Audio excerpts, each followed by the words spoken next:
हम लोग श्रीमद् भागवतम के तीसरे स्कंद के 27वें अध्याय के 7वें श्लोक को पढ़ेंगे।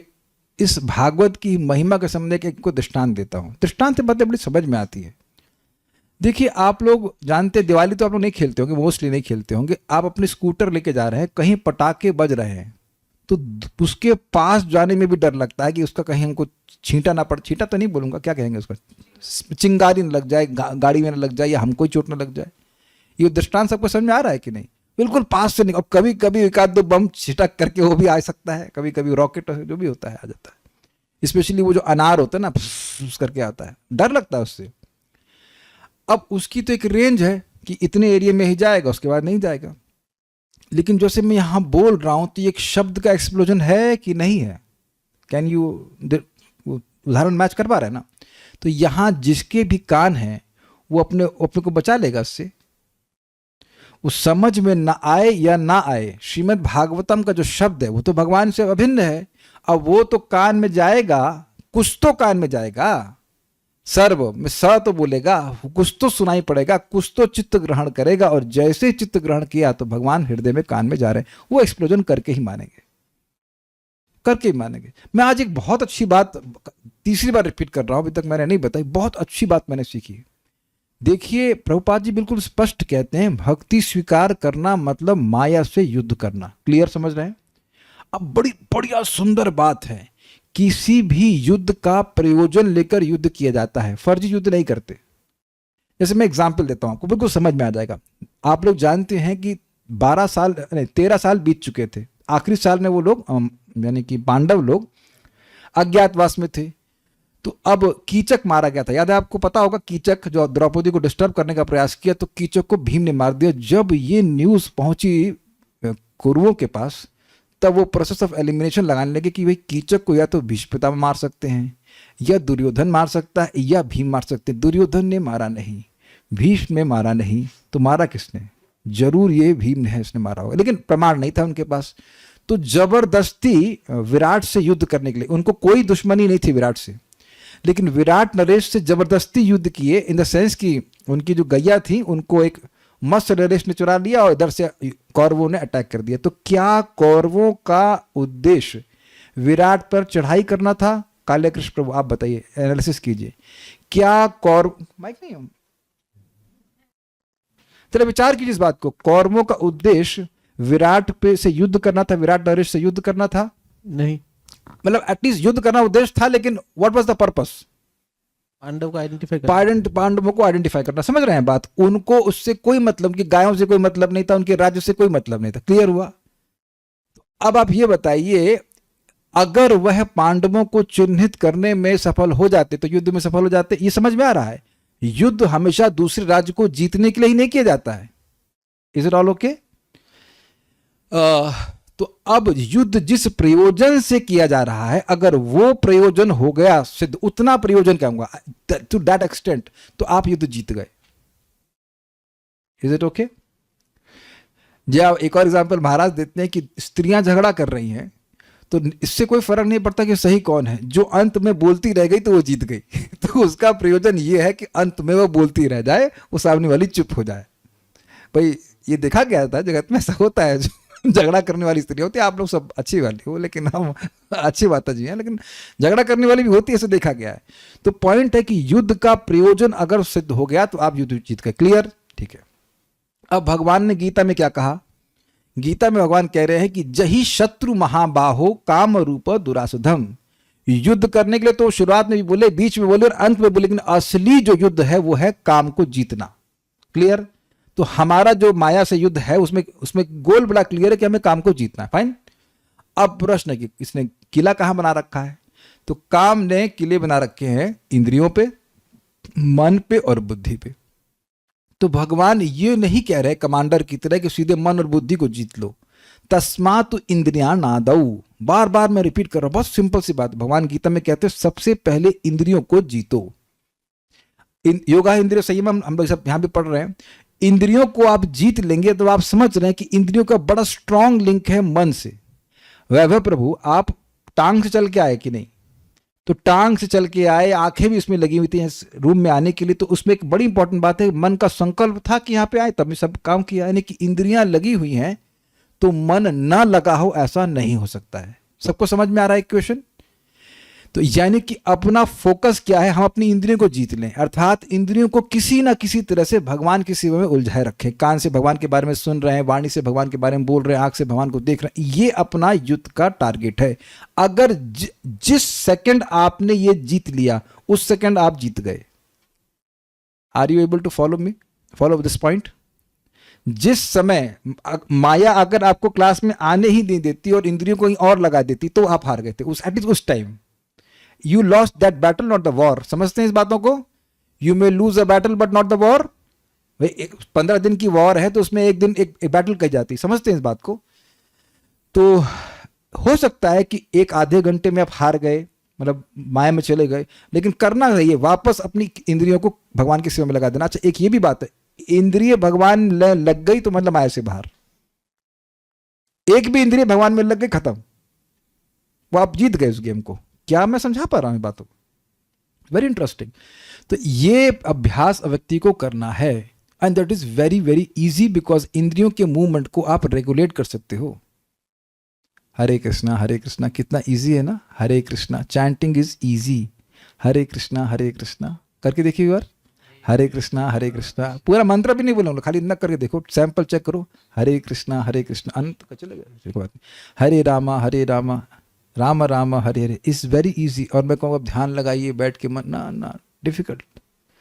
यानी आप विचार कीजिए, सारा कुछ एकदम डिकोड कीजिए। माया से युद्ध कर रहे हैं, भक्ति कर रहे हैं, और युद्ध में तब जीतते हैं जो युद्ध का प्रयोजन मतलब जो है सिद्ध हो जाए। और युद्ध का प्रयोजन भगवान डिफाइन कर रहे हैं, तस्मात् तो इंद्रियां अनादौ, अपनी इंद्रियों को जीत लो, इंद्रियों को जीतो। और इंद्रियों को जीतना का मतलब हमें करना क्या है? इंद्रियों को भगवान की सेवा में लगाना है। When you take prasadam you have won maya, at least till that point. उसके बाद क्या करेंगे उससे मतलब नहीं। आपने प्रसाद पाया, इंस्टेड ऑफ बाहर की जो अनर्पित चीज है वो खाएं, तो आप अनर्पित चीज नहीं खाई भगवान की, भगवान को जो अर्पण नहीं किया वो नहीं खाया, और भगवान को अर्पित प्रसाद खाया, you won maya. At least that battle you have won. I hope you are getting the point. और एक बात ध्यान रखिएगा, पता नहीं आप शब्द को समझते हो, मिड टर्म समझते हो आप? अच्छा, वो समझते हो जो 25% वाले एग्जाम होते हैं, क्या कहते हैं हम तो भूल गए। Internals, yes.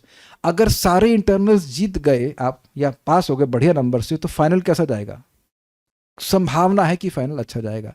तो जनरली स्टूडेंट फाइनल के बारे में सोचता है ना, लेकिन उसको सोचना चाहिए इंटरनल में। इंटरनल में फेल होते गए तो काफी संभावना है कि फाइनल पास नहीं करेंगे। किसको दृष्टांत ना समझ में आया वो बिल्कुल फेलियर ही होगा। फेलियर होगा तो भी समझ में आया होगा, और नंबर अच्छे होंगे तो भी समझ में आया होगा।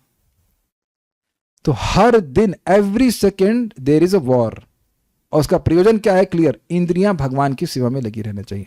ये सब बातें अलिंक्ड नहीं बोलना, ये सब भगवान आगे बताएंगे, इन्हीं सब श्लोकों में बताएंगे। ज्यादा नहीं बोलना चाहिए, तो बोलने पे तो कंट्रोल है ना, वो सब बातें हम समझाएंगे। लेकिन हमको ये दो बड़ी इंटरेस्टिंग लगी थी, क्योंकि अब ये मेरे कंट्रोल में है एटलीस्ट, कि मैं अपनी इंद्रियों का प्रयोग कैसे करता हूं। चलिए फिर हम इस पॉइंट पे आ जाते हैं। ये कहां गया? एक बात और मन में बड़ी सुंदर आ रही है कि देखिए, जब हम माया में जाते हैं तो केवल मन माया में जाता है तो संतुष्ट हो जाते हैं? मेरा प्रश्न समझ में आया आपको? मन माया में चला जाता है तो उससे आप संतुष्ट हो जाते हैं कि चाहते हैं कि इंद्रियां भी जाएं? समझे? ऐसा क्या पिक्चर देखने का मन कर रहा है तो बस मन में संतुष्ट हो जाएंगे? अरे आंख से देखेंगे भी, कान से सुनेंगे भी, कुछ समझ रहे ना बात? यानी कि वहां माया भी जान रही कि केवल मन को पकड़ा, मन के थ्रू पकड़ा ठीक है, लेकिन मन को ही पकड़ा तो ये नहीं पकड़ में आया। जब तक इसकी इंद्रियां नहीं आई मैं युद्ध में नहीं जीती। Are you able to follow this? मजेदार पॉइंट है कि नहीं? तो यानी कि जब तक हमारी इंद्रियों को माया नहीं खींच ली तब तक हम जीत रहे हैं। और वैसे भी कलयुग में मन में जो होता है उसको काउंट नहीं करता है, तो उसके नंबर नहीं मिलेंगे। तो कोई कहे माया तुम्हारे मन को जीत लेना, उसका नंबर नहीं मिलेगा तुम्हें। तो इंद्रियों को खींचो तब। And them senses are easy to control, in the sense senses are easy to be engaged. ये बात है, हमको बहुत अच्छा लग रहा है, क्योंकि इसका लिंक भी यहाँ पे पहले श्लोक में क्रमांक 6 में क्या पढ़ा था? यमादि भी योगपथेर अभ्यसन श्रद्धयान्वितः मई भावेन सत्येन मत कथा श्रवणेन च। भक्त लोग असंतुष्ट ना रह जाए, इसलिए अन्वय हमने रख दिया है। ठीक है भाई, ये न कहना कि अन्वय नहीं दिया है, पढ़ा देता हूँ फिर आगे पढ़ते हैं। यम आदि भी, यम इत्यादि 8 अंगों वाले योग पथ है, अर्थात योग मार्ग के द्वारा अभ्यसन, पुनः पुनः चित्त को एकाग्र करते हुए, मन भागेगा उधर भागेगा फिर भगवान में लाते हुए, श्रद्धयान्वितः, परम श्रद्धा से मई मुझ भगवान में सत्येन अर्थात निष्कपटेन अर्थात फलाभिसंधि से रहित होते हुए, भावेन अर्थात प्रेम से, मत कथा श्रवणेन मेरी कथा के श्रवण, और च अर्थात कीर्तन स्मरण आदि नवदा भक्ति के अंगों के द्वारा अपने आपको शुद्ध भक्ति के पद तक ऊपर उठाना चाहिए। यहाँ ये तो समझ में आ रहा है कि इंद्रिय संयम के बारे में भगवान बोल रहे हैं। यम नियम आसन आदि में इंद्रिय संयम है कि नहीं? भक्ति में भी कथा श्रवण करने के बारे में बोल रहे हैं, तो ये इंद्रिय संयम हुआ कि नहीं? ठीक है, अब आगे के साधनों के बारे में बोल रहे हैं, मेरे पीछे बोलेगा राधा रमन प्रभु प्लीज। सर्वभूत समत्वेना, ऐसे थोड़ा तोड़ के बोलिए, सर्वभूत समत्वेना, सर्वभूत समत्वेन, निर्वैरेण प्रसंगतः, निर्वैरेण प्रसंगतः, ब्रह्मचर्येण मौनेन, ब्रह्मचर्येण मौनेन, स्वधर्मेण बलीयसा, स्वधर्मेण बलीयसा, सर्वभूत समत्वेन, सर्वभूत समत्वेन, निर्वैरेण प्रसंगतः, निर्वैरेण प्रसंगतः, ब्रह्मचर्येण मौनेन, ब्रह्मचर्येण मौनेन, स्वधर्मेण बलीयसा, स्वधर्मेण बलीयसा, सर्वभूत समत्वेन, सर्वभूत समत्वेन, निर्वैरेण प्रसंगतः, निर्वैरेण प्रसंगतः, ब्रह्मचर्येण मौनेन, ब्रह्मचर्येण मौनेन, स्वधर्मेण बलीयसा, स्वधर्मेण बलीयसा। यहाँ भी आपको याद रखना होगा कि सारे तृतीय विभक्ति के प्रयोग शब्दों का प्रयोग हो रहा है। सर्वभूत समत्वेना, सभी जीवों के प्रति समभाव के द्वारा, फिर सभी निर्वैरेण अप्रसंगता, ये सारे तृतीय विभक्ति के शब्द है। इसके द्वारा, इसके द्वारा, इसके द्वारा, ये शब्द, ये वाक्य अपने आप में कंप्लीट नहीं है, कंप्लीट आपको करना पड़ेगा। इसके द्वारा अपने को शुद्ध भक्ति के पथ पर स्थित करना चाहिए। तो भक्ति का ही वर्णन हो रहा है। भक्ति में जो भी चीज लाभ कर रही है वो सब इसमें आ रहा है। ऐसा नहीं है कि भक्ति कर रहा है और अब इसके प्रति राग और उसके प्रति द्वेष, ये नहीं ठीक है। तो ये हमारी भक्ति में लाभ ही करेगा, इसमें कोई नुकसान नहीं है। I think it's very clear. मैं बहुत एस्टॉनिश्ड हूं कि सारी चीजें भक्ति के ही मतलब लिए की जा रही हैं, ये अर्थ है। तो अभी आप देखते हैं, इसको अनुवाद देखते हैं, अनुवाद देखते हैं। भक्ति में सेवा संपन्न करने में मनुष्य को प्रत्येक जीव को संभाव से एवं किसी के प्रति शत्रुता रहित होते हुए घनिष्ठता से रहित होकर देखना होता है। उसे ब्रह्मचर्य व्रत धारण करना होता है, गंभीर होना होता है और कर्म फलों को भगवान को अर्पित करते हुए अपने नित्य कर्म करने होते हैं। आज कई समय के बाद एक माता जी जो पहले स्टूडेंट थी हमारी, मतलब भक्ति करती थी, तो वो अब थोड़ा सा चली गई उधर घूमने, समझ गई घूमने का मतलब। तो अब घूमने के बाद वापस आई तो कहीं प्रभु जी कहाँ पहुँच गए आप? हमने कहा तीसरे स्कंद। प्रभु जी हम आएंगे तो कैसे समझ में आएगा? हमने कहा आप आइए तो तब तो समझ में आएगा, नहीं आने से समझ में आने लग जाएगा क्या? आज जो बातें कही जाएंगी मैं समझता हूँ कोई नया व्यक्ति भी समझ सकता है। वैभव प्रभु आप देखना, आप हमारे लिए एग्जाम्पल है, in the sense you are relatively new, तो देखना कौन सी बात नहीं समझ में आती है। एक एक बात समझ में, उस दिन आपको कैसे समझ में आ गया कि हम लोग आत्मा देह के लिए काम कर रहे हैं, आत्मा के लिए नहीं? आप तो रेगुलरली नहीं आ पाते क्लास में। It is just dam simple, बहुत ईजी है बात। आओ तो सही, तो सुनो कि समझ में आएगा। अब देखो क्या बात पढ़ रहे, सर्वभूत तो ऐड कर लीजिएगा। भक्तिमय सेवा संपन्न करने में, इस प्रोजेक्ट में मनुष्य को, ये सब अन्वय में नहीं है, ये आपको अप्लाई करना पड़ेगा। सभी प्राणियों के प्रति सर्वभूत, सर्वभूत मतलब मकड़ी, छिपकली, कौवा, इंसान, सब आ गए इसमें। समत्वेन, समभाव से। अब समभाव का मतलब क्या है? देखिए बिल्कुल स्पष्ट बात है। इस जगत में असमता क्या होती है? राग और द्वेष।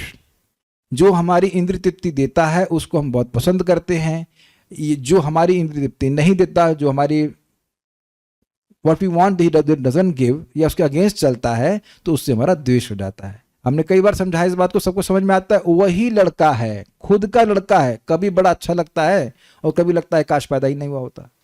अब काश पैदा नहीं होता का दूसरा अर्थ क्या है? सुनना चाहेंगे मैं क्या बोलना चाहता हूं? जब मन में आता है कि काश पैदा नहीं होता, तो दूसरा मतलब क्या है? काश मर जाता। बुरा नहीं मानिएगा, लेकिन यही अर्थ होगा इसका। Do you agree? कभी कभी बोल देता है पिता या माता जी, अरे तुम पैदा होते ही मर जाते तो अच्छा होता, बोलते ना। और अमेजिंग बात है, कदाचित उस बच्चे के संग कुछ हो जाए तब तुरंत डर जाते हैं, अरे ये होगा, क्योंकि आसक्ति भी है। राग द्वेष चलता है कि नहीं, ये इसको आइडेंटिफाई करना सीखिए। क्योंकि देखिए, किसी भक्त के प्रति भी हमारी ऐसी भावना हो जाती है, और तब देखिए कि बस ये केवल मन का भाव है। कुछ समय के बाद मन फिर दूसरी तरह से बहने लगता है। ये समझिए, वो सामने वाला गलत हो सही हो उससे मतलब नहीं है, हमें अपने को ठीक करना है। Is that okay? कौन किसी को चक्कू मार दे रहा है यहाँ पे? इतना तो कोई गड़बड़ नहीं कर रहा ना कोई डिवोटी। देखिए, हम लोग नॉन डिवोटी से इंटरेक्ट ज्यादा करते नहीं है, तो हम डिवोटी की बात कर रहे हैं। कोई डिवोटी अगर थोड़ा बहुत कुछ बोल दिया तो ठीक है भाई, हमारा कर्म था, छोड़ो ना, खत्म हो गई बात, जस्ट गो फॉरवर्ड। हो सकता है आगे जाके वो ठीक हो जाए। उसको आज समझ में आ रहा है। जैसे वही माता जी हमको बोली, प्रभु जी आप हमको भेजे थे ना दीक्षा लेने के लिए। हमने कहा ना माता जी, मैं आपको नहीं भेजा था दीक्षा देने के लिए, आपने कहा था कि दीक्षा हो रही है, आप प्लीज रिकमेंड कर दीजिए। Big difference in words. हमने कहा ऐसा लग रहा है मैं आपको टोकरी में रख करके भेज दिया था, ला भाई इनको दीक्षा दिलवा दो। That was not the point. 2 साल पहले मेरे साथ झगड़ा करी कि आपने हमको दीक्षा दिलवा दी। मैंने तो नहीं दिला, आपने कहा आप चाहती थी। अब देख रहे, उस समय उनका क्रोध आ रहा था कि मैंने दीक्षा के लिए रिकमेंड क्यों किया। दिस इज ऑल राग द्वेष, दिस इज द्वेष। एब्सर्ड है ना, एब्सर्ड है। लेकिन पॉइंट क्या है, शास्त्र नहीं सुनने से लोग अपने मन की, इन इंग्लिश में कहते हैं वेगरीज, मतलब जो परिवर्तन है उसको समझ नहीं पा रहा है। मैं यहां दीक्षा दिलवाने थोड़ा बैठा हूं, मैं तो भागवत पढ़ाने के लिए, शिक्षा के लिए बैठा हूं। शिक्षा के लिए जरूर भिजवा सकता हूं कहीं, आप पढ़ लो, वो पढ़ते हो, बोलता हूं ना जाके वो सेक्शन पढ़ लेना, तो वो भेजता हूं जाके पढ़ के आओ। तो but that dvesh at least at that point was there. इस बात को आप समझिए, समत्व असमत्व वाली बात समझेंगे तो समता आएगी। इसको और एग्जांपल समझ लीजिए, महाराज बिल्कुल स्पष्ट कहते हैं, समव्यवहार मतलब फ्रेंडली बिहेवियर। अब क्लियर हो गया? किसी के प्रति सहायता की भावना रखना। देखिए, भक्ति भगवान की कृपा से प्राप्त होती, समझ रहे हैं बात? तो भगवान जो चाहते हैं वैसे भक्ति करना चाहिए। और यहां शब्द तृतीय वचन में है, मतलब this is the means, this is how we should behave. भाई रोटी बनाना नहीं आता था तो अभ्यास करने से आ गया कि नहीं आ गया? तो कुछ लोग कहेंगे कि भाई हम भक्ति करते रहेंगे तो अपने आप आ जाएगा। अरे तो भक्ति कुछ विवेक भी तो रखना चाहिए कि नहीं रखना चाहिए? क्यों मैं झगड़ा करूं? किसी से नॉन फ्रेंडली होने से मुझे क्या फायदा हो रहा है? अब विचार कीजिए। महाराज परम पूज्य नहीं, श्रीमान सार्वभौम प्रभु समझाते हैं कि जिसको तुम अपने मन में, जिसका तुम नाम भी नहीं सुनना चाहते, उसको मन में काहे रखे हो? वो स्थान तो तुम्हारा भगवान का होना चाहिए, भगवान के बारे में बात होनी चाहिए। तो असमता इज नॉट गुड। आप कभी विचार कीजिएगा, किसी के प्रति नॉन फ्रेंडली भावना आती तो जो पहला व्यक्ति दुखी होता है वो आप हम सब हैं। Do you agree with this? वो मान लो न भी हो, वो दूर पड़ा, वो अपने मस्त टीवी देख रहा है और आप जल रहे हैं, उसने हमसे ऐसा कह दिया, वो हमारा दुश्मन है। वो दुश्मन तो मजे कर रहा है, आप जल रहे हो। Who is suffering? तो इस असमता से नुकसान हुआ ना। क्योंकि आपको एक बात एकदम क्लियर रखनी ध्यान, भक्ति का उद्देश्य है, फिलअप कीजिए, बहुत सारे फिलअप हो सकते हैं, लेकिन let me see who can pick up what I am thinking. भक्ति का उद्देश्य भक्ति का उद्देश्य भक्ति करना, कृष्ण को प्रसन्न करना। Okay, very good. Radha Sharma माता जी 100 नंबर्स। आप आइएगा, आपके लिए आइसक्रीम तैयार है। चित्त का निर्माण, भागवत प्राप्ति, this is not wrong answers but all correct answers, लेकिन यहां पर चित्त का निर्माण इज एग्जैक्ट आंसर। तो अब आप देखिए, ये क्यों मैं बोल रहा हूं, समझ में आ रहा है? समता, समत्व जो है वो कहां से, असमता कहां से आती है? मन में। और समत्व कहां पे आएगा? मन में। और ये हल्का नहीं है।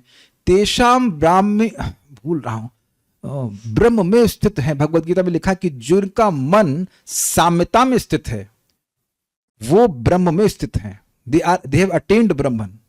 तेषाम ब्राह्मी स्थितः परार्थ, ऐसा कुछ है करके, ब्रह्मणि स्थितः करके शब्द है उसमें। मैं समझता हूं 4थे अध्याय में या 5वें होगा, भूल रहा हूं, एंड में कहीं पे आता है। जिनका मन समता में स्थित हो गया वो ब्रह्म स्थित हो गया। और उसको आप समझ लीजिए, ब्रह्मभूता प्रसन्नात्मा न शोचति न कांक्षति समः सर्वेषु भूतेषु। तो जो व्यक्ति ब्रह्मभूत अवस्था की तरफ जाना चाहता है उसको ये समता लानी पड़ेगी। लेकिन समता ध्यान रखना होगा इस आधार पर कि सभी लोग जीवात्मा हैं, भगवान के अंश। उस अर्थ पर अगर आप और मैं भौतिक धरातल पर समता लाना चाहेंगे तो नहीं हो सकता। कुछ स्त्रियां हैं यहाँ पर इस क्लास में, कुछ पुरुष हैं, तो आप कैसे सम हो जाओगे जरा बताओ। मटेरियल वे में आप सम नहीं हो सकते हो, पुरुषों से पुरुषों की तरह डील करना पड़ता है, स्त्रियों से स्त्रियों के प्रति, लेकिन फ्रेंडलीनेस होनी चाहिए भावना मन में। सौहार्द समझते हैं, सौहार्द समझ में आ रहा है कि उनका कल्याण हो। वो हर जीव भगवान को उनके प्राण से भी अधिक प्रिय है क्योंकि वो उनका अंश। क्लियर हुआ? तो हर जीव के प्रति सौहार्द की भावना होनी चाहिए। That is the point. क्योंकि ये सब नहीं होने से भक्ति में ह्रास होता है, चित्त डिस्टर्ब होता है। ठीक है, एक वक्त श्लोक भेजा था ना, बहुत सुंदर श्लोक है। क्या भेजा है? एषा ब्राह्मी स्थितः पार्थ ना ना ना, ये नहीं है, ये नहीं है, दूसरा था। एनीवेज, वो ब्रह्म में स्थित है ऐसा करके वो बोलते हैं। ठीक है, सो एक बात समझ में आई, समत्वा। फिर कह रहे हैं निर्वैरेणा, किसी के प्रति शत्रुता रहित होते हुए। इस जगत में आप अगर किसी के प्रति शत्रुता न भी रखिए, समभाव रखिए, लेकिन जरूरी नहीं है कि वो शत्रुता ना रखे, फिर भी ऐसे लोगों से शत्रुता नहीं रखनी चाहिए। समझे बात? आप प्रैक्टिकल देखना, प्रीचिंग करने जा रहे हैं, उनको भगवान के बारे में बताएंगे, फिर वो कहेंगे अरे तुम हमारे बहुत खराब आदमी हो, हमको टाइम बर्बाद कर रहे हो। हमें टाइम बर्बाद करने दो, हमारा टाइम तुम अपनी तरह से मत बर्बाद करो। अब मेरा समझ गया ना कटाक्ष? I am wasting my time but you don't waste my time. Let me waste my time the way I want. तो ये भक्तों के लिए जो प्रचार करते हैं उनके लिए बड़ा अच्छा एक अपॉर्चुनिटी है प्रीचिंग करना, क्योंकि आपको अभ्यास होता है निर्वैरता का, एक्चुअली समत्व का भी। जब हम प्रचार करते हैं तो हम जानते हैं कि वो व्यक्ति गड़बड़ है अभी मतलब पूर्व के संस्कार की वजह से गलत कर रहा है, लेकिन है तो आत्मा, भगवान की भक्ति दी जाएगी तो ठीक हो जाएगा। तो इस प्रकार से शत्रु और मित्र का भाव समाप्त हो जाता है। प्रैक्टिकल आप लोग कहीं किताब वितरण करने जाइए तो वहाँ लोगों का चेहरा देखते हैं, ये काला है इसको नहीं देंगे, ये गोरा है, ये बड़ा हैंडसम लग रहा है इसको देंगे नहीं।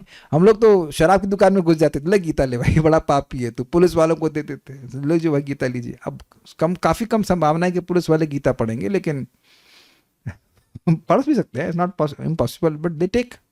लिया है अयोध्या में, हमने देख के आए हम लोग गीता, फैजाबाद में, सॉरी फैजाबाद। हाँ मतलब बोल रहा, मतलब सिटी एग्जैक्टली फैजाबाद था। तो एकदम ऐसा सीन याद है, वो 70 रुपए की थी, तो स्पॉन्सर करा ली, तो लिए पुलिस वाले ले लिए। तो ये एक प्रैक्टिकल चीज है। जिसने भी कभी किसी को प्रीचिंग की है तो आप देखेंगे कि वहां उसका कोई दोष नहीं देखते हैं, मन में ये सौहार्द रहता है कि काश ये नाम जब कर ले, भक्ति को स्वीकार करेगा तो आगे उसका कल्याण हो जाएगा। This is very nice feeling, that's why it helps to preach. Okay, निर्वैर समझ में आ गया, शत्रुता रहित। अप्रसंगतः, अब ये बड़ा मजेदार है। किसी से शत्रुता नहीं करना है तो सबको गले नहीं लगाना है। Is that sinking? वो आ करके बाप का चित्त डिस्टर्ब कर देगा, क्योंकि वो दुनिया की बात करेगा। जैसे वही माता जी आज कुछ काउंसलिंग लेना चाह रही थी, तो पता नहीं क्या क्या बात कर रही थी, ये हो रहा हुआ। हमने रुक रुक रुक, हमको वो सुनना ही नहीं है। आपको जब में आना है, जब में आइए, क्लास में आइए, प्रसाद खाइए, 3-4 चीज करिए, बस ठीक हो जाएंगी। जो हो गया वो बोल जाइए। Don't hold on two things which hold you back. जो हो गया सो गया। आप, मैंने कहा, वो कहती प्रभु जी बहुत परेशानी होगी, ये हो गया, तो मैं बोल ही दिया कि ये तो नहीं हो गया। अरे नहीं प्रभु जी ऐसा नहीं हो सकता। तो हमने कहा फिर क्या, हम सबसे बुरा तो पहले ही सोच लिए थे।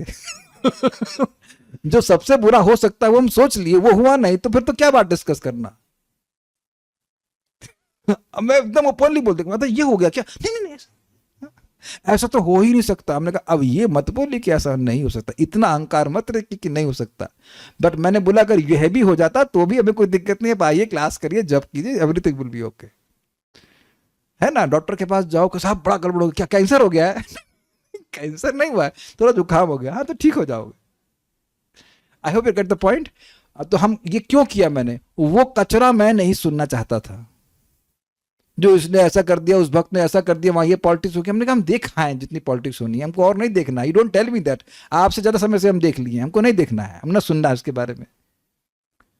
Be very careful. अप्रसंगता, संग और आगे प्र लगा दिया, मतलब प्रकृष्ट संग। अब भैया अब सबके संग बैठ करके आप भोज खा रहे हैं, बातचीत कर रहे हैं, तो आपकी भक्ति का रायता फैल गया। So we don't have, we are equal to what, we try to be equal to what's everyone, सबके प्रति समभाव हो। एक किसी से शत्रुता नहीं है, क्योंकि भाई हर जीवात्मा को जितना समझ में आ रहा है वो अपना लगा पड़ा काम करने में। वो सब कुछ सोच रहा है यहाँ सुख मिल जाएगा, वहां सुख मिल जाएगा। So, इससे एक और बात समझ लीजिए, ये देखने का प्रयास कीजिए कि लोग पगले हैं, उनको पता ही नहीं कि वो कर क्या रहे हैं। Basically we are wasting time. अगर कोई व्यक्ति सुलभ शौचालय के अंदर कहे कि मैं अपना करियर बनाऊंगा, as not as a manager, वो जहाँ कमोड होता है उसी में बैठ जाए और कहे कि मैं करियर बनाऊंगा, तो उसको क्या कहा जाएगा? पागल कहा जाए कि नहीं? इस भौतिक जगत में जहाँ सब लोग पिट रहे हैं, वहाँ करियर बना रहे हो, मतलब करियर बनाइए, कुछ भी सोच ले, मैं Bill Gates, for example Bill Gates में बहुत महान बन गया, एप्पल के, whatever, in any form you think you are going to become very great, is absolute पागलपन। ये अविद्या की वजह से हो रहा है। तो वो जीव अविद्या से ग्रसित है तो उल्टे काम करेगा ही वो। तो उसमें क्या है उसका एनालिसिस करना कि ये आदमी गलत कर रहा है, वो गलत कर रहा है। कंपैशन होता है कि बेचारे को अगर थोड़ी भक्ति दी जाती तो समझ में आता है वो कर क्या रहा है। हम लोग भी तो ऐसे ही थे ना, फिर एटलीस्ट मैं अपनी बात कर रहा हूँ। सो उससे भी आप निर्वैर रहते हैं कि इसको पता ही नहीं क्या कर रहा है, पागल है वो। कभी आपने देखा है कि आप रास्ते में चल रहे हैं, कोई पागल आके गाली देने लगता है, आपको चीखने लगता है? कभी नहीं हुआ आप लोगों के संग? What do you care about it?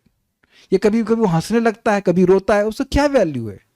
तो ज्यादा तवज्जो मत दीजिए जगत के लोग क्या बोल रहे, पगले ही हैं वो पागलपन की ही बात करेंगे, उससे शत्रुता नहीं रखनी चाहिए। एक बात। फिर लेकिन अप्रसंगता, बिल्कुल आप समझ लीजिए, पगला जो है अब उसके संग बैठ करके आप भोजन करने लग जाएंगे, कहा आओ मेरे मित्र यार, तुम हंस रहे तो हम भी हंसे। तो प्रसंग का मतलब हुआ, आप समझ रहे हैं, उनके संग बैठना, वो जो बातें कर रहे हैं वो सब बातों को करना। अरे यार बड़ा अच्छा कर रहे हैं, बड़ी अच्छी पिक्चर लगी, सही बात तुमने कहा भाई, वाह वाह वाह, तब आपका चित्त और डिस्टर्ब हो जाएगा। एक एक पॉइंट बहुत जबरदस्त है। वैरता नहीं है लेकिन घनिष्ठता भी नहीं है। घनिष्ठता किससे करनी है? भक्तों को भक्तों से ही घनिष्ठता करनी है। एकदम क्लियर समझ लीजिएगा। ये संग वाला प्रभाव इतना ज्यादा है कि भक्ति बढ़ती है संग से। संग त्याग से असत और सतोवृत्ति, वैष्णव का मार्ग का अनुगमन करना, और भक्ति का नाश होता है संग से, असत संग से। तो ये संग बड़ा खतरनाक है। जिन लोगों की हम संगति कर रहे हैं उनके गुण हमारे माने आते हैं। जस्ट फॉर द पॉइंट, कैसे संग होता है? 5 चीजों से संग होता है। हाँ, मैं सोच रहा था किसी को याद भी है। 5 नहीं 6। हाँ 6। ददाति प्रतिगृह्णाति गुह्यम आख्याति पृच्छति भुंक्ते भोजते चैव। कुछ गिफ्ट देना, गिफ्ट स्वीकार करना, भोजन देना, भोजन स्वीकार करना, और अपने हृदय की बात को बोलना, हृदय की बात को सुनना। Is it okay? तो ये सब प्रसंग अगर करेंगे व्यक्ति तो फिर प्रॉब्लम हो जाएगी। इसलिए करें अप्रसंगता। Is it all okay? Clear हो पा रहा है बात? थोड़ा सा समझ लीजिए। मेट्रो में गए हैं आप लोग, ट्रेन में बैठे रहते हैं, तो शत्रुता किससे करते हैं? If you are a decent person you won't do. थोड़ी देर के लिए बैठे हैं, क्या सीट पे झगड़ा करना, भाई खड़ा हो जाओ, खड़े हो जाओ, बैठना बैठ जाओ। अगर से अच्छे व्यक्ति हैं, आप कुछ समझ रहे हैं उदाहरण? नहीं, लोकल ट्रेन में चढ़े, उसी में लोग मारा मारी कर आधे घंटे के लिए बैठे हो यार, क्या झगड़ा करना। एकदम आंखों से देखे 2 बुड्ढे बैठ गए, झगड़ा कर रहे हैं, फिर झगड़ा करने के बाद वहीं बैठे रहे। तुमको दोनों को बैठना ही वहीं पे, तो झगड़ा क्यों कर रहे हो? For just fraction of second. Now this may be very humorous, बात बहुत गंभीर है। थोड़े समय के लिए हमें जिंदगी में जीना है, इससे झगड़ा करो, उससे झगड़ा करो, और अपना चित्त डिस्टर्ब कर लो। तो कुछ समझ में आ रहा है? निर्वैर वाला एग्जाम्पल।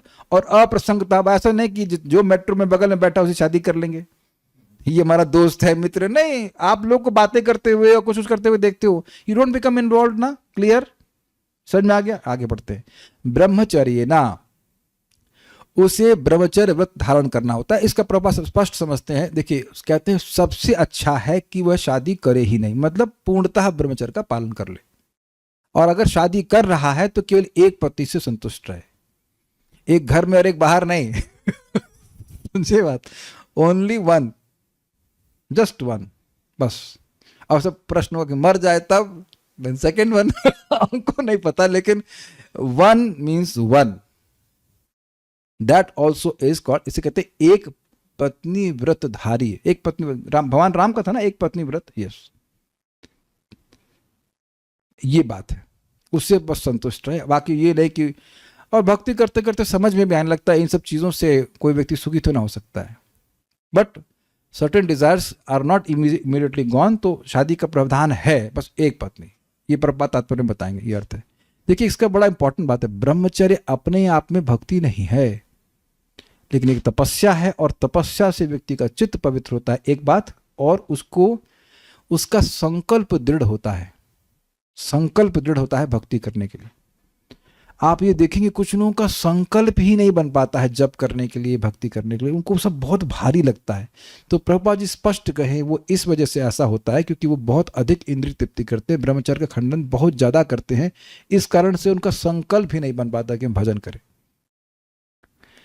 भक्ति में कोई भी आ सकता है, लेकिन ये एक लाभ है, आप समझ रहे हैं, इट इज नॉट भक्ति, लेकिन भक्ति में बहुत सहायक होता है। पवित्र जीवन जीने से व्यक्ति को बहुत लाभ मिलता है, ये बात है। आप सुनते हैं गीता में, भोग ऐश्वर्य प्रसक्ता नाम तया परित चेतसाम व्यवसाय आत्मका बुद्धि समाधो न विद्यते, कि मुझे भगवान की प्राप्ति करने, इस प्रकार की भावना उनकी नहीं हो पाती। ठीक है, ओके। मौनेना, गंभीर होना होता है। देखिए, अब गंभीर का मतलब यह नहीं कि आप हंस नहीं सकते हैं। प्रभुपाद भी खूब हंसते हैं, आप प्रवचन में प्रभुपाद बड़ा सुंदर प्रवचन करते हैं, यद करोषि यद अश्नासी। भगवान गीता को मैं बोल रहे हैं कि तुम जो कुछ करते हो, जो कुछ खाते हो, मुझे समर्पित करो। तो प्रभुपाद कहते हैं तुम जो कुछ करते हो भगवान को समर्पित करो, और अगर तुम इतने ज़्यादा पैसे वाले हो, कोई कहे कि हम इतने पैसे वाले हैं कि हमें, हमारे बाप के पास इतना पैसा है कि हमें कुछ करना ही नहीं पड़ता, तो ठीक है, खाओ भगवान के लिए। तो ना that's a subtle humour, is it not? भगवान के लिए खाओ, केवल प्रसाद खाओ, तो वही बहुत बड़ी बात है। तो आप कई बार देखेंगे कि प्रभुपाद जी अपने प्रवचन में हंसते हैं। परम पूज्य राधा गोविंद महाराज तो फेमस थे हंसने के लिए, आप मतलब जोक्स के लिए, और वेरी वेरी नाइस जोक्स, मतलब बड़े, क्या कह सकते हो उसको, कटाक्ष। आप लोग अगर सुने महाराज के प्रवचन, बहुत कटाक्ष करके वो महाराज बोलते हैं, उस पर बहुत हंसाते हैं। आप परम पूज्य वृंदावन चंद्र महाराज को देखिए, परम पूज्य राधा नाम महाराज तो ऐसे हंसेंगे, ऐसे ऐसे करके ऐसे करके full body laughter, he life's like anything, he is happy, is it not? कितने भक्तों को हम देखते हैं, ये परम पूज्य जयद्वैत महाराज, उनका तो ह्यूमर इतना सटल है कि वाह, आपको 2-3 सेकंड के बाद समझ में आएगा कि महाराज जोक कर दिए। या प्रहलादानंद महाराज भी वो जोक कर देंगे, उसके बाद आपको अच्छा ये तो जोक था। परम पूज्य बद्रीनारायण महाराज, आप तो पेट पकड़ के हंसेंगे। और मैं एग्जाम्पल और दूं, गौरांग प्रभु, आप लोग क्लास नहीं सुने, लेकिन आप लोग उनका ह्यूमर सुने, लेकिन हम लोग ये ऐसी कैसी क्लास सुने, 2.5 घंटे हंसाते रहे, और टॉपिक अत्यंत सीरियस था। प्रताप रुद्र पे महाप्रभु की कृपा, जहां महाप्रभु बार बार उनको रिजेक्ट कर रहे हैं, नहीं नहीं हम तुमको कृपा नहीं देंगे, and we were laughing like anything. आपने देखा ना, कभी कभी कॉमेडी शो होते इतना दर्द होता है कि पेट दर्द होने लगता है, इतना हंसता आदमी, इतना प्रभु जी ने हंसाया तब, लेकिन बात तो बड़ी गंभीर कह रहे थे। ऐसा नहीं कि उस फ्रिवोसिटी में जो धारा है वो छूट जाएगी। परम पूज्य राधा गोविंद महाराज अपने प्रवचन में कहते हैं कि जीव को हंसना है, रोना है, जो कुछ भी है वो भगवान की कथा में होना चाहिए,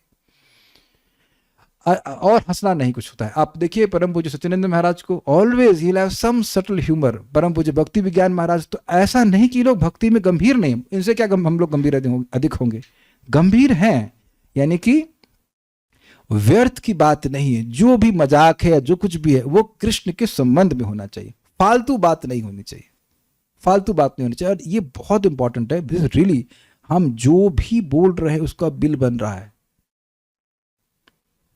ध्यान दीजिएगा इस बात का। जो भी बोलते हैं उसका बिल बन रहा है, मतलब उसका कुछ कर्म बन रहा है। ये यमदूतों ने बताया 6ठे स्कंद में कि मन से, वाणी से और शरीर से जो कुछ भी करता है, और गीता में भगवान बोल रहे हैं, प्रारभते नरः नायम व विपरीतम व तस्य पंचेत हेवा। 18 अध्याय में देखिए, नायम व विपरीतम व, शरीर भूल रहा हूं, शरीर से शुरू हो रहा है, शरीर से, वाणी से और मन से कोई जीवात्मा कोई भी कार्य करता है, शरीर वाक मनोभिर्यत, ऐसे शुरू हो रहा है कि शरीर से, वाणी से जो कुछ भी व्यक्ति कर रहा है तो उसका फल बनता है। समझ रहे हैं बात? ऐसा नहीं कि हम कुछ भी बक बक बक बक बोलते रहेंगे और उसका फल नहीं बनेगा। अपितु आचार्यों ने बोला कि जब जीव भी शरीर में फिट है, तो यह क्यों बोलते हैं कि शरीर से, मन से और वाणी से भगवान की सेवा करना चाहिए? क्यों राधारमण प्रभु? गलत है ये, एक अच्छा ऑब्जेक्शन है ना। जब शरीर में ही, मन तो चलो सूक्ष्म है, लेकिन जीव तो शरीर में ही फंसी हुई है ना, तो यह क्यों बोलते हैं शरीर से, वाणी से और मन से? क्योंकि वाणी से बहुत कर्म होता है, ये कर्म इंद्रिय है ना। आपने सुना है ना वो, रही मन जिवा बावरी, सुना ये, रही मन जिवा बावरी कह गई सरग पताल, आपण तो भीतर गई जूता खात कपाल। समझे? ये जीवा जो है ये बावरी है, पगली है, पता नहीं स्वर्ग से लेके पता तक क्या क्या बातें बोल जाती है, अपना कह के अंदर चली जाती है, जूता पड़ता है सर के ऊपर। तो सर तो कुछ नहीं बोल रहा है ना। लेकिन अब ये कितनी सुंदर बात है ना कि वाणी से बोल दिया, उसके बाद बहुत खतरनाक। एक आपको एग्जाम्पल दो, महाराज देते हैं। एक कवि थे, उनका नाम था गंग कवि। तो उनके बारे में बोला गया है, बातन हाथी पाया बातन हाथी पाए। इसका क्या मतलब है? तो वो राजा के यहाँ सेवा करते थे, कवि थे। तो एक बार राजा ने कहा कि हमारी रानी की सौंदर्य पे कविता लिखी है। पता नहीं क्या था उनको ऐसा बोलने की जरूरत थी। बोले कि नाक जैसे चचुंदर की। अरे बाप रे, रानी को नाक को चचुंदर की नाक कह दिया। अब अपनी अन्य कविताओं के द्वारा वह राजा से हाथी पाए थे, हाथी को प्राप्त किया था, हाथी पे चलते थे। रानी अब रंज कर गई, कहा कि नहीं, इसने छछुंदर कहा है, पब्लिक में हम कहा नाक को, इसको ये मरेगा नहीं तो मैं मर डालूंगा, इसको हाथी के नीचे दबा दीजिए नहीं तो हम मर जाएंगे। तो अब राजा को उसी गंग कवि को हाथी के नीचे कुचलवाना पड़ा। अब देख रहे हैं कितना खतरनाक बात है। केवल वाणी के द्वारा हुआ ना। और बाकी अब नाम जप के बारे में तो महिमा सुनते हैं, केवल वाणी से बोलने से इतना लाभ होता है। इसलिए एकांत लाभम वचसो न पुंसाम सुश्लोक मौलिर गुणवादमाहु श्रुतेश्च विद विद भिरुपाकृतायाम कथा सुधायाम उपसम प्रयोगम। तो एकांत लाभ वाणी का है कि भगवान की यश को बोलना चाहिए। कुछ नहीं जानते हैं तो हरे कृष्णा कृष्ण कृष्ण हरे हरे, हरे राम राम राम हरे हरे। एक त्रुटि हो गई। जो मेरा ये बोलने की शैली, उसे लगा कि कुछ नहीं बोल पा रहा है तो हरे कृष्ण मंत्र बोले, बचा कुछ है। नहीं, ये हाईएस्ट है। बट कहने करते कि आपको और कुछ नहीं बोलना आ रहा है भगवान का नाम, भगवान की कथा कुछ, तो कम से कम हरे कृष्ण मंत्र तो बोल ही सकते हैं, जो टॉप मोस्ट है, ईजी है। तो ये हम खाली बोल रहे हैं कि मौन का प्रयोग होना चाहिए। और बात और विचार कीजिएगा कि विचार शक्ति मौन से डेवलप होती है। लगातार बोलते रहने से भगवान की बात के अलावा जो दुनिया की बात बोलते रहेंगे तो भागवत के श्लोकों पर विचार नहीं आ पाएगा। आज ही वेदवादी को मैंने थोड़ा सा टोका, नहीं अभी आप बात मत करिए, मैं पढ़ रहा हूं, क्योंकि मुझे एक एक श्लोक पे एक एक शब्द सोचना पड़ता है कि मैं क्या बोलूंगा। एटलीस्ट मन में कुछ सूक्ष्म रूप से विचार करना पड़ता है कि क्या कहा जाएगा। There has to be something important, नहीं? This is very important. मौन के द्वारा व्यक्ति का मन, कैसे कहते हैं, समेटना समझते हैं, मन के विचारों को आप समेट पाते हो। लेकिन मैं ये नहीं कह रहा कि बस चुप बैठे रहिए। चुप तो सांप भी बैठा रहता है। महाराज बोलते हैं चुप तो आदमी रात में चुप ही रहता है कि नहीं? क्यों भाई राधारमण प्रभु, रात में बोलते हैं आप? हम लोग रात में नहीं बोलते हैं, तो बोलने से ज्ञान हो जाता है, सर नहीं बोलने से ज्ञान हो जाता है। तो मौन का अर्थ है भगवत विषय के अलावा और व्यर्थ बातों को नहीं करना। अब ये कौन कह सकता है कि श्लोक उसको अच्छे नहीं लग रहे, उसके काम के नहीं है? हमको जब भी ये शिक्षा वाले श्लोक होते हैं ना, I love them like anything, कि मुझे पता है इसमें कुछ ना कुछ हम गलती कर रहे हैं। अरे यार करना नहीं, ठीक करना, अपने को ठीक करना, अपने ठीक करना है। Very nice. तो गंभीर होना, भगवान के बारे में बात सुनना, भगवान के बारे में बोलना। और बलि ऐसा, बलि मतलब समझते हैं आप? बलि ऐसा छोड़ दीजिए, बलि मतलब समझते हैं तो ऑफर, हाँ मतलब मुर्गे की बलि नहीं कह रहा हूं, लेकिन बलि मतलब भगवान को देवता कुछ अर्पण करना, वहीं से आया बलि ऐसा, अर्थात कर्म फलों को भगवान को अर्पित करते हुए। ये हल्की बात नहीं है, ये बहुत जबरदस्त बात है। देखिए इस जगत में लोगों की टेंडेंसी है कि कर्म करते हैं, उसकी फल हमको चाहिए, हमको पैसा चाहिए, हमको ये चाहिए वो चाहिए। लेकिन जब उन फलों को, उन कर्मों को, कर्म के फल को भगवान को अर्पित करते हैं तो वो व्यक्ति वो भगवान के पास जाने के योग्य चाहता है। प्रमाण गीता से, यद करोषि यद अस्नासि यद जुहोसि ददासि यद करोषि यद तपस्वी कौन्तेय तत् कुरुष्व दर्पणम। मतलब जैसे व्यक्ति परिवार का निर्वाह कर रहा है तो क्या पत्नी बच्चों को छोड़ देगा? नहीं। लेकिन पत्नी बच्चे किस लिए होने चाहिए, ये समझना चाहिए कि ये सब भगवान के, सबको भगवान की सेवा का मौका मिले तो मैं नौकरी कर रहा हूँ, इसे कर रहा हूँ। नहीं तो लोग क्या सोचते हैं, मैं पति हूँ, ये पत्नी मेरी है, ये बच्चे मेरे हैं। ऑब्वियसली आप ही के हैं, ठीक है, मान रहे हैं, लेकिन केवल आपके हैं, भगवान का कोई रोल नहीं है इसमें। पत्नी के देह को आप बनाए और बच्चे को देह को भी आप बनाए, तो बनाने वाले तो भगवान है, तो भगवान को एकदम आउट कर देंगे। भगवान भी तो पार्टनर है कि नहीं? पार्टनर क्या, वही मुख्य हैं, तो उनकी सेवा में लगाना चाहिए। ये बहुत बड़ी मिस्टेक जो पति लोग नहीं समझ पाते, खुद में भक्ति करते हैं तो वो समझ नहीं पाते कि जब तक पत्नी बच्चे भक्ति नहीं करेंगे वो भी कभी संतुष्ट नहीं होने वाले। ये बहुत गंभीर बात है। वेदवादिनी जानती हम कितने स्ट्रिक्ट हैं। आज इनकी 2 माला रह गई थी, शी वॉज वेरी बिजी, तो मैं सोया नहीं दोपहर। हमने कहा सोऊंगा बाद में, पहले 2 माला करो। और नॉर्मली अपने रूम में करती है। हमने दरवाजा बंद किया, हमने कहा बैठो यहाँ पे, बच्चे से छोटे बच्चे होते हैं ना, बैठो यहाँ 2 माला करो, उसके बाद सोने देंगे। भले ये लगेगा कि हम हिटलर हैं, कभी कभी इनको लग सकता है, ऐसे लगना हो कि हिटलर जैसे, मुझ तो नहीं मेरे, but that was good, is it not? कभी कभी ऐसा करना पड़ता है, because that's how you get delivered, that's how you get delivered. ये सबसे बड़ी रिस्पॉन्सिबिलिटी है, किसी के पति है, गुरु है, कोई भी श्रेष्ठ व्यक्ति है। तो मैं खाली ये बोलना चाहता हूं कि जो कुछ, ध्यान से सुनिए इसका मतलब क्या है, जो कुछ आपको मिला है पूर्व के कर्मों से, बुद्धि मिली है, ज्ञान मिला है, पैसा मिला है, जो कुछ है उसको भगवान को समर्पित करके सीखना चाहिए। और उससे कोई आपकी क्षति नहीं है। अनाज आया वो आपके कर्म फल की वजह से आया, तो भगवान को अर्पण करो, क्या मुश्किल है, इजी है ना, इट्स नॉट डिफिकल्ट। कुछ धन आता है भगवान की सेवा में लगाइए। मैं अपने मामा जी के पास गया था, तो उनका काफी बड़ा घर है और उनके ड्राइंग रूम में बैठे थे। तो इससे पहले मैं कुछ बोलता, वो कहे मैं समझ गया हूं कि तुम क्या सोच रहे हो कि यहाँ एक सेंटर बनाते तो कितना अच्छा होता, क्लास होती है ना। हम शैली शुक्ला माता जी घर में गए, तो मैंने तो, अब तो खैर उनका घर ही एकदम प्यारा सा मंदिर सा हो गया है, लेकिन वहाँ भी बड़ा अच्छा लगता है कि इतना बड़ा घर है, तो आराम से यहाँ पे एक विजुअलाइजेशन हो जाता है, कम से कम 20-50 लोग बैठे हुए हैं क्लास सुनने, कितना सुविधा हो जाती है। यहाँ तो ठाकुर जी छोटा सा दिए, मतलब उसमें भक्त लोग एडजस्ट कर ले रहे हैं, जो भी है भक्त, but that's there, is it not? धीरे धीरे करके आप चीजों को अपने लिए उपयोग करने की भावना समाप्त ही कर देते। क्या करना उसका? This is very very good. इसको एक और तरह से समझिए, इस जगत में आजकल वो इन्वेस्टमेंट के बड़े सिस्टम चल रहे हैं, तो व्यक्ति अपने पैसे को बैंक में कम रखता है, इन्वेस्टमेंट में खूब लगा देता है कि खूब अगर पैसे बढ़ेगा, तो भगवान को जो कर्म देगा उसका रिजल्ट होगा कि वो भगवान के पास चला जाएगा। उससे बड़ा रिजल्ट क्या मिल सकता है आपको, बताइए? और नहीं तो वही कर्म फल व्यक्ति को दोबारा जगत में लेके आ जाएंगे, ये बात है। तो ऐसे करके, और फिर स्वधर्मेण, मतलब अपने नित्य कर्म करने होते हैं। मतलब देखिए, जो नित्य कर्म है, जो भी एक्टिविटीज कर रहा है व्यक्ति, वो भगवान, उन कर्मों का कोई फल आएगा। वैसे नौकरी कर रहे हैं तो पैसा आएगा, तो उस पैसे को से भगवान की सेवा होनी चाहिए। इस तरह से व्यक्ति इस जगत के बंधन से मुक्त होता चला जाता है। एक बात आप विचार करना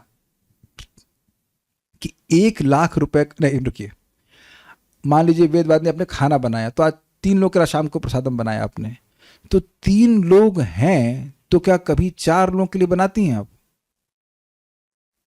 मेरा प्रश्न आप समझ नहीं पाए। 3 लोग के लिए तो 3 लोग के लिए खाने के लिए बनाएंगे ना, क्यों भाई वैभव? सही है ना ये करना मित्रों? आप भी तो हजारों लोग के लिए बनाते थे, तो अगर 1000 की प्लानिंग है, 1000 लोग आने वाले हैं, तो आप 2000 के लिए बनाएंगे? ये बेवकूफी कही जाएगी कि नहीं? ओके। तो जब आपको जीने के लिए लेट्स से 40,000 सफिशिएंट है, तो 2 लाख के लिए क्यों प्रयास कर रहे हैं? वो तो वेस्ट हुआ कि नहीं? क्या कैच किया आपने? जो भोजन आप खाएंगे ही नहीं, खा ही नहीं सकते, उसके लिए नहीं प्रयास करते ना, ये करते हैं। कितना भी व्यक्ति क्या कहते हैं, वो वेस्ट करने वाला हो, खाने के वाले बात समझ में आ रहा है, जो आप शरीर में जाएगा अंदर, वो एक लिमिट है ना, तो कहा जाएगा ना, क्यों कर रहे हो ऐसे, क्यों बना रहे, किसके लिए बना रहे हो? I think it's very easy. जो भौतिकतावादी व्यक्ति वो भी करता है ना इस बात को, कि 3 रोटी बना रहा है, 4 रोटी बना रहा है, 4 आदमी के लिए, जितने लोग प्लानिंग करके कर रहा है। अग्रीड? तो थोड़ा यहां भी दिमाग लगे, मैं इतना पैसा कमा रहा हूं, उसमें से मैं यूज कितना, उसमें से खा कितना पाऊंगा, खा समझ रहे, how much able to use. मैंने एक व्यक्ति को पूछा, वो 24 लाख में कितने लोग कमा रहे हैं, हमने कहा भाई करोगे क्या? कहते हैं वो यूरोप जाएंगे, वहां सारा पैसा ठप कर देंगे। बेसिकली 4 दिन में आप 10 लाख रुपए किसी को दे के आ जाओगे, है कि नहीं? जरा विचार कीजिए, कितनी अद्भुत बात है। 10 लाख रुपए या 5 लाख 10 लाख रुपए जो है वो आप 3 दिन में भट्ट कर दे रहे हैं। भट्ट समझते हैं, फूक दिया। तो ये बेवकूफी है कि अच्छी बात है? 3 दिन में आप क्या भोगोगे ये बताओ? कुछ समझ रहे हैं मैं क्या कह रहा हूं? कितनी बेवकूफी है, कैसे माया पीटती है लोगों को जब भक्ति नहीं करते। कितनी मेहनत करनी पड़ेगी 24 लाख कमाने के लिए सुबह से शाम तक। ये तो भक्ति कर रहे हैं तो हमको समझ में आता है कि जितनी आवश्यकता उतना लेना चाहिए। कुछ इलॉजिकल बोला हो तो आप बता दीजिए।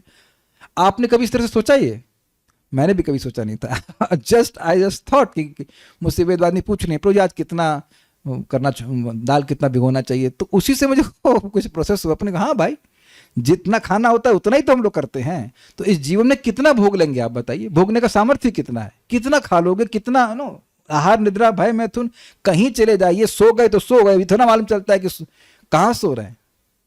तब तो आप इस सबका लिंक समझ रहे हैं। कर्म फलों को भोगने की जो प्रवृत्ति है वो गलत है, क्योंकि उसको भोगने के बाद फिर एक शरीर मिल जाएगा और फिर व्यक्ति को अपने कर्म भोगने पड़ेंगे, and that is not a pleasurable idea. फिर माँ के गर्भ में जाओ, फिर वट एवर, माँ का गर्भ कैन बी एनी माँ का गर्भ, लाइक दैट। तो भगवान को समर्पित करते हुए भक्ति करनी चाहिए। मैं तो आगे नहीं पढ़ पाया अभी, तात्पर्य प्रपात जी कल देखेंगे। मैंने आपको बताया ना श्लोक बहुत जबरदस्त था, उसको हम लोग कल देखेंगे। कुछ कमेंट है या कोई क्वेश्चन है तो हम देख लेते हैं। चित्त का निर्माण, कृष्ण प्रेम पाना,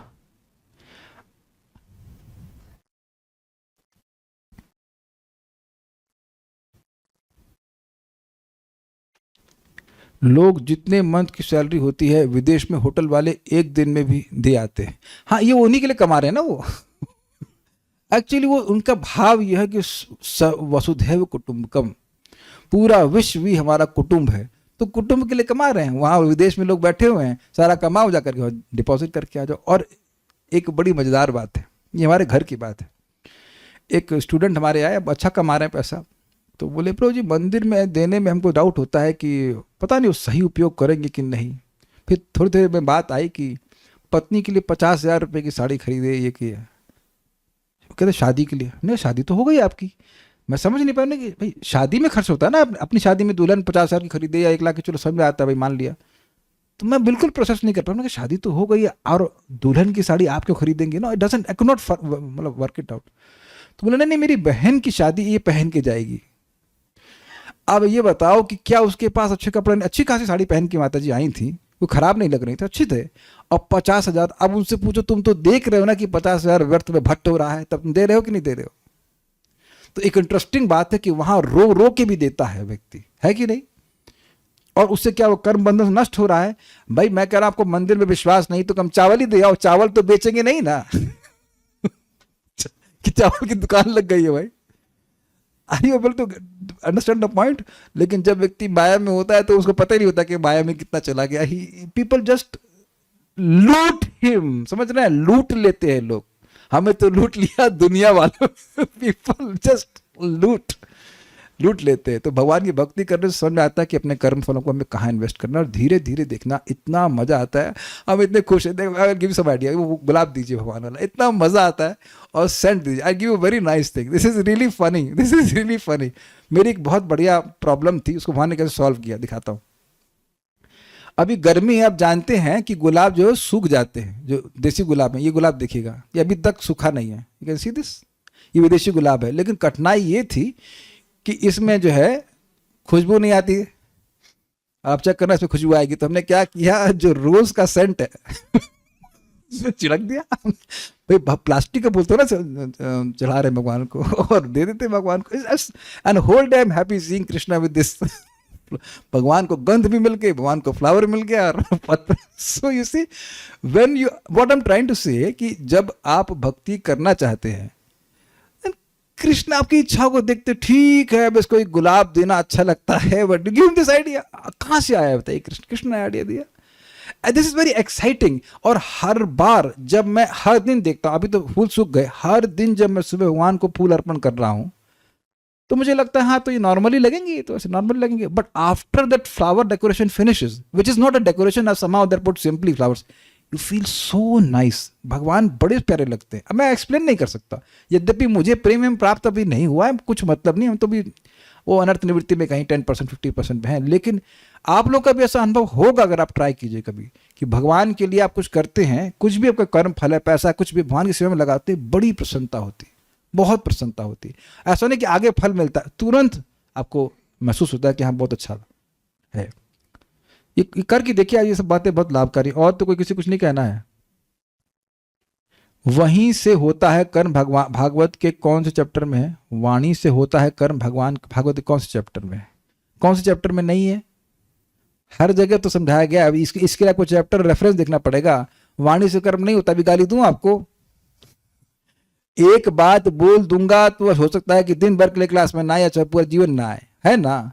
तो कुछ कर्म नहीं हो रहा है, नहीं समझ में आ रहा है कि वाणी जो है कर्मेंद्रिय है। आप बताइए, आपको नहीं समझ में आ रहा है कि वाणी कर्मेंद्रिय है? आपकी मम्मी डांट लगाती हैं, आपको तो बड़ा खुशी लगती है ना, आपको कुछ कर्म नहीं किया ना, वाणी से तो कर्म होता नहीं ना कुछ। आप प्रश्न करने से पहले सोच लीजिए कि क्या ये ऐसा नहीं अनुभव कर रहे हैं। मैं मान लीजिए कहूँ कि सेंधा नमक खाना चाहिए, तो कहेंगे कौन से चैप्टर में लिखा हुआ है? अरे भाई, आपको समझ में नहीं आ रहा है कि वाणी से कर्म होता है।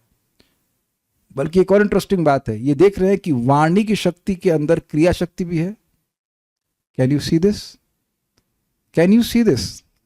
टीचर ने आप लोग को भी डांट लगा, ए सिट डाउन, क्या बोलते हैं, साइलेंट साइलेंट, प्लीज भी नहीं बोलाती मैं, साइलेंट साइलेंट करते रहते बच्चे, कुछ एटलीस्ट कुछ समय के लिए शांत हो जाते हैं। तो जो आप बोल रहे हैं उसमें कुछ होता नहीं है।